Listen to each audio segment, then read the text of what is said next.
Bhaskaran SP cyber crime.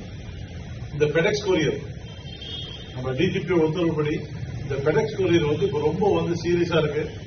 மக்கள்கிட்ட பீதியை அதிகமா உண்டு பண்ணுது. அது என்னன்னா பெடெக்ஸ் ஒரு கொரியர் சர்வீஸ்.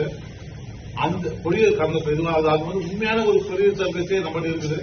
பட் இருந்தாலும் ஒரு பேக்கா நாங்க தான் அந்த பெடெக்ஸ் கொரியர் சர்வீஸ் பேசுறோம் சொல்லிட்டு தங்களை இன்ட்ரோடியூஸ் பண்ணிக்கிட்டு உங்களுக்கு பார்சல் வந்தா மாதிரி இல்ல நீங்க யாருக்கோ பார்சல் அனுப்பினா மாதிரி அது ஒரு இல்லீகல் பார்சல் சொல்லிட்டு உங்களை முதல்ல ஒரு குற்றவாளியா உங்ககிட்ட காட்டி விட்டுட்டு அதுக்கப்புறம் உங்களுடைய ஐடி கார்டு, உங்களுடைய பேன் கார்டு, உங்களுடைய ஆதார் கார்டு தான் அதுல இருக்குதுன்னு சொல்லி உங்களை பயமுறுத்திட்டு உங்களை என்ன பண்றாங்க, நீங்க இப்ப போலீஸ்கிட்ட பேசுங்க, மும்பாயோடைய இந்த அந்தாரி போலீஸ் அவங்க கிட்ட பேசுங்கன்னு சொல்லிட்டு உங்களை அவங்க கிட்ட கால் டைவர்ட் பண்ணி விடுற மாதிரி பண்றாங்க.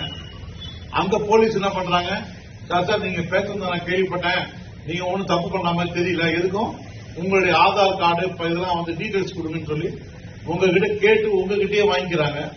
அதுக்கப்புறம் சார் இதெல்லாம் ஒரே மாதிரி தான் இருக்குது, எனக்கு சந்தேகமா இருக்கு, நான் ஆர்பிஐ கிட்ட அனுப்புறேன் இல்ல சிபிஐ கிட்ட அனுப்புறேன் சொல்லி அங்கேயிருந்து ஒரு கால் டைவர்ட் பண்ணி அவங்க ஸ்கைப் மூலியமா உங்களை பேச வைக்கிறாங்க. அதுக்கப்புறமா சரி இந்த குற்றத்திலிருந்து உங்களை தப்பிக்க வைக்கிறதுக்கு ஏதாவது பணம் கொடுக்குறீங்களா, ஏன்னா உங்ககிட்ட இருக்கிற அக்கௌண்ட் எல்லா பேலன்ஸ் தெரிஞ்சுக்கிறாங்க.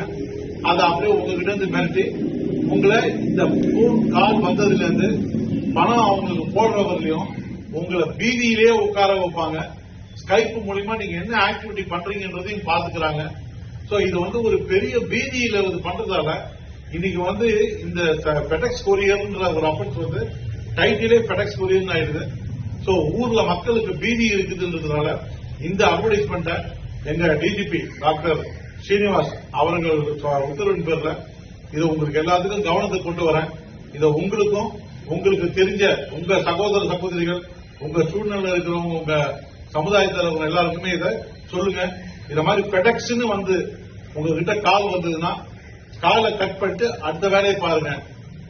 அதுக்கு செவி சாய்க்காதீங்கன்றதுதான் எங்களுடைய வேண்டுகோள். நன்றி, வணக்கம்.